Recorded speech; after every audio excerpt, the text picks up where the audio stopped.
আগের থেকে আমার হাজবেন্ড অনেকটা ভালো। এটা আমার ভগবানের কাছে আমার সবথেকে বড় পাওয়া এবং আয়ুর্বেদিক সেন্টারকে অনেক অনেক ধন্যবাদ। কোনো রকম ফ্লাকচুয়েশনের মধ্যে আর নেই। আর থ্যাঙ্কস টু পুনর্জন আয়ুর্বেদ 45 ডেজ খাওয়ানো হয়েছে, তো ওটা খাওয়ার পর মোটামুটি এখন আগের থেকে অনেক বেটার আছে। very fine now, so it is very helpful to us. আমরা 45 দিনের মেডিসিন ইউজ করলাম, তাতে লাভজনক আমরা বুঝতে পারছি।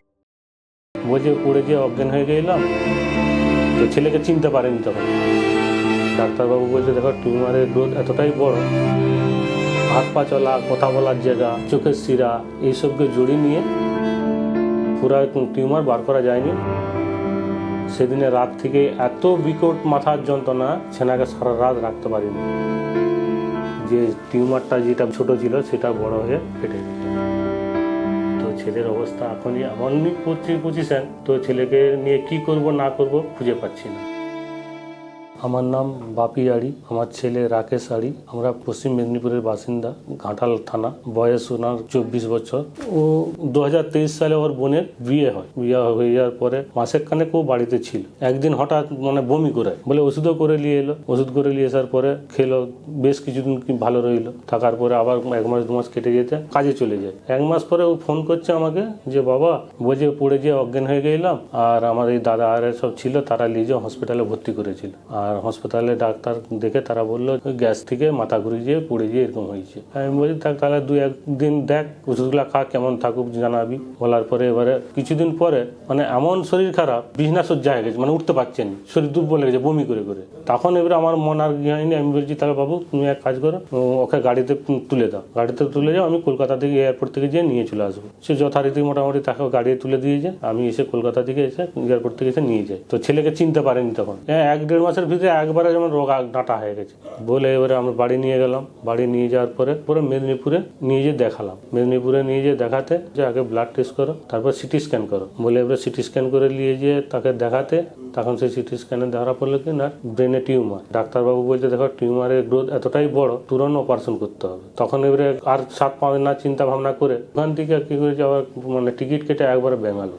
ব্যাঙ্গালোরকে নিয়ে যাওয়ার পরে সে ডাক্তারবাবু দেখলেন, তখন এমআরআই করে যে টিউমারটি এমন জায়গায় রয়েছে, হাত পা চলা, কথা বলার জায়গা, চোখের শিরা এইসবকে জড়িয়ে নিয়ে টিউমার বসে আছে। ডাক্তারবাবু এসে আমাদেরকে বললেন যে এই প্রচুর ক্রিটিক্যাল জায়গায় টিউমার রয়েছে, তো অপারেশন করতে গেলে প্রচুর ব্লাড ক্ষরণ হবে, এক পাশ প্যারালাইসিস হয়ে যেতে পারে। আমরা যথাসাধ্য চেষ্টা করব যাতে সুস্থভাবে ওটা অপারেশন করতে পারা যায়। তো ওনারা কি করলেন, সিদ্ধান্ত করে সার্জারি করলেন। সার্জারি করার পরে ডাক্তারবাবু বেরিয়ে এসে বললেন দেখুন সার্জারি তো হয়ে গেছে, কিন্তু পুরো টিউমার বার করা যায়নি। তখন ও অপারেশন হওয়ার পরে ছুটি দিয়ে দেয়, বলে যেদিনে বাড়ি আসবো সেদিনে রাত থেকে এত বিকট মাথার যন্ত্রণা, ছেনাকে সারা রাত রাখতে পারিনি। বলে দিয়ে যে তাড়াতাড়ি একটা গাড়ি ডাক, আমরা ইমার্জেন্সিকে নিয়ে যাবো। এবার ইমার্জেন্সিকে এসে ডাক্তারবাবুকে দেখাতে তারা স্ক্যানে দেখলো যে টিউমারটা যেটা ছোট ছিল সেটা বড় হয়ে ফেটে গেছে, ফেটে গিয়ে জল বেড়াচ্ছে।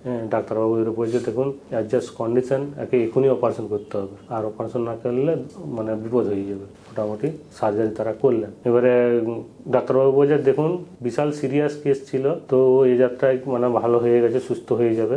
আশা করি কোনো সমস্যা হবে নি। তো কাজ করুন, এখানে কদিন কি থাকুক, তারপর থাকার পর ছুটি দিলে আপনারা নিয়ে যান, রুমকে নিয়ে চলে যান। তো 3 মাস পরে আপনাদেরকে আসতে হবে। তো 3 মাস পরে আপনারা আসুন, 3 মাস পরে এমআরআই করে নিয়ে ডাক্তারবাবুর কাছে যাবেন। এইবারে রিসেন্টলি যে 3 মাসের বেলায় যাব, তখন কি হলো না মাথার যন্ত্রণা আবার চালু হলো। মাথার যন্ত্রণা যা চালু হয়েছে, মাথাটা রাখতে পারছেন।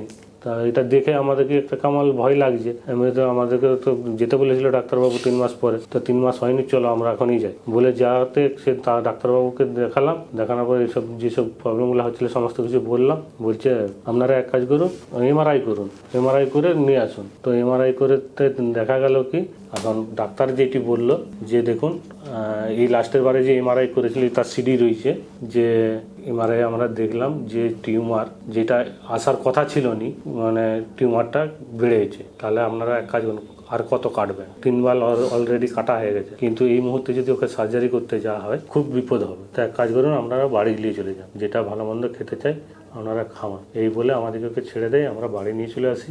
এখন যথারীতি বাড়িতে রয়েছে। তো ছেলের অবস্থা এখনই এমনই পজিশন, তো ছেলেকে নিয়ে কি করব না করব খুঁজে পাচ্ছি না। এখন এখানে ওনাদের যে সন্ধান পেলাম, আমার যে জামাই আছে তিনি আমাকে বললেন যে বাবা এই জায়গায় আছে, যে তুমি খোঁজ করতে পারো, যোগাযোগ করতে পারো, এবারে ক্যান্সারের চিকিৎসা হয়, এইটুকুই শুনেছি। তো এখন তো দেখতে পাচ্ছি আমার বাবুর ক্যান্সার, তো ক্যান্সারটা যদি দমিয়ে দেওয়া যায় কি কমে যায়, আমার মন বলে যে ছেলেটা আস্তে আস্তে করে মানে ডেভেলপ একটু হবে। তো এইটুকুনি